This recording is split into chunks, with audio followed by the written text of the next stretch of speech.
है पढ़ाई के लिए, जहाँ पे पढ़ने वाला बिहारी, पढ़ाने वाला बिहारी, अधिकांश शैक्षिक संस्थानों के ओनर्स वो बिहारी पर व्यवस्था राजस्थानी। तो ना वो बेहतर शिक्षा देते हैं, ना वो रोज़गार के कोई अवसर देना तो दूर उसकी चर्चा तक नहीं करते हैं। तो मैं नहीं मानता कि जो ये युवा विरोधी सोच है, कल को जब नई पीढ़ी आएगी, और मुख्यमंत्री को हमेशा लगता है कि जो नई पीढ़ी है, जो युवा है, वो अनुभवहीन है। खुद वो जेपी आंदोलन से निकले हुए छात्र, राजनीति से वो निकले हुए हैं। पर हम जितने भी युवा हैं, हमको आगे बढ़ने से अगर सबसे ज़्यादा अगर कोई रोकता है तो हमारे आज के मौजूदा मुख्यमंत्री नीतीश कुमार जी ही हैं। उनको लगता है कि भैया युवा, और वो कहते हैं अपनी बातों में कि अरे ये तो युवा अनुभवहीन है, इनको तो कुछ पता ही नहीं होता, ये लोग तो पढ़ता ही नहीं है, ये लोग तो जानता ही नहीं है, सिर्फ दिन भर ट्वीट करता रहता है, इन लोगों को कोई जानकारी ही नहीं होती। सर, हम लोग को भी जानकारी है, हम लोग भी पढ़े लिखे हैं, हम लोग भी बिहार के विकास की और एक नई सोच रखते हैं। 15 साल आपको दिए प्रदेश ने, हम लोग एक नई सोच के साथ, मैं चाहता हूं कि यहाँ पे आईटी सेक्टर क्रिएट हो, आईटी जॉब्स हों, यहाँ पर इन्वेस्टर समिट आप कराएं बड़ी संख्या में, यहाँ पर एक सिंगल विंडो क्लियरेंस दे ताकि इन्वेस्टर्स आएँ यहाँ पर और अपना निवेश यहाँ पर करें। बेहतर यहाँ पे एजुकेशन सिस्टम हो, बेहतर यहाँ पे स्वास्थ्य सेवाएँ हों। हम लोग इस दिशा में हम लोग सोचते हैं, पर सिर्फ नली गली बनाना, बाढ़ के पानी को हर घर तक पहुँचा देना नल जल योजना का हिस्सा नहीं हो सकता ना। तो कल जिस तरीके से आदरणीय गृह मंत्री अमित शाह जी ने तमाम बातें कहीं, बिल्कुल सही है। मैं सात निश्चय के साथ मैं काम नहीं कर सकता था, और मैंने ये निर्णय लिया जिस दिन मुख्यमंत्री जी ने घोषणा की सात निश्चय पार्ट 2, उस दिन मैंने निर्णय लिया कि मैं इस गठबंधन से मैं अलग होकर अलग चुनाव लड़ूंगा। और बहुत विनम्रतापूर्वक आदरणीय गृह मंत्री जी को प्रणाम करके मैंने ये बात कही कि सर, अब मेरे लिए अब आगे चलना राज्य में कम से कम आपके साथ संभव नहीं होगा। मणिपुर में भी हम लोगों ने ऐसा ही किया था। मणिपुर में हम लोग भाजपा के सामने हम लोग चुनाव लड़े थे, और अंतोगत्वा जितना विधायक हम लोग के जीते थे, उन्होंने भाजपा के मुख्यमंत्री बनाने में ही वहाँ पर मदद की थी।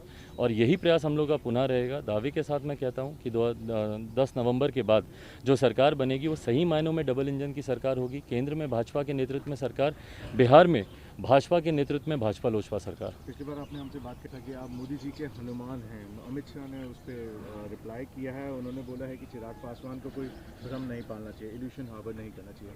कैसे देखते हैं? देखिए, कोई भ्रम नहीं है, मेरे दिल में है। और क्यों नहीं हो मेरे दिल में प्रधानमंत्री जी?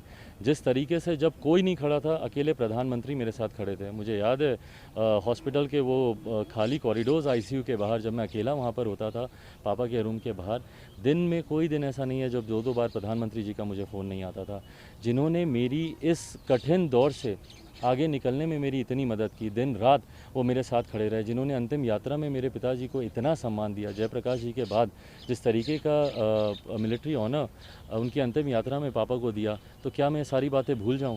क्या सिर्फ मैं राजनीति में हूं? इन सारी बातों को एक तरफ रखकर, उन्होंने जो मुझे पिता की तरह जो उन्होंने मुझे स्नेह दिया, इन सारी बातों को एक तरफ रखकर क्या मैं आज उनकी आलोचना करना शुरू कर दूं? क्यों? सिर्फ इसीलिए क्योंकि मैं राज्य में उनके खिलाफ या उनसे अलग होकर मैं चुनाव लड़ रहा हूँ?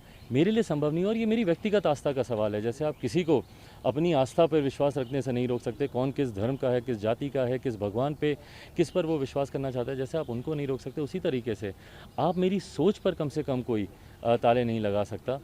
मैं किस में आस्था रखता हूँ? मुख्यमंत्री, प्रधानमंत्री आदरणीय, वो मेरे दिल में बसते हैं, वो हैं वो, और हमेशा वो रहेंगे। उन्हीं से ही मैंने प्रेरणा लेकर Bihar first, Bihari first vision document में लेकर आया हूँ। पहली बार 2014 में देश ने एक ऐसा प्रधानमंत्री देखा जो हिंदू मुसलमान की बात नहीं कर रहा, जो जातीयता की बात नहीं कर रहा, जो अलग अलग सेक्शंस में बांट कर लोगों को पैकेजेस देने की बात नहीं कर रहा। उन्होंने 125 करोड़ बिहार वासियों की बात उन्होंने की।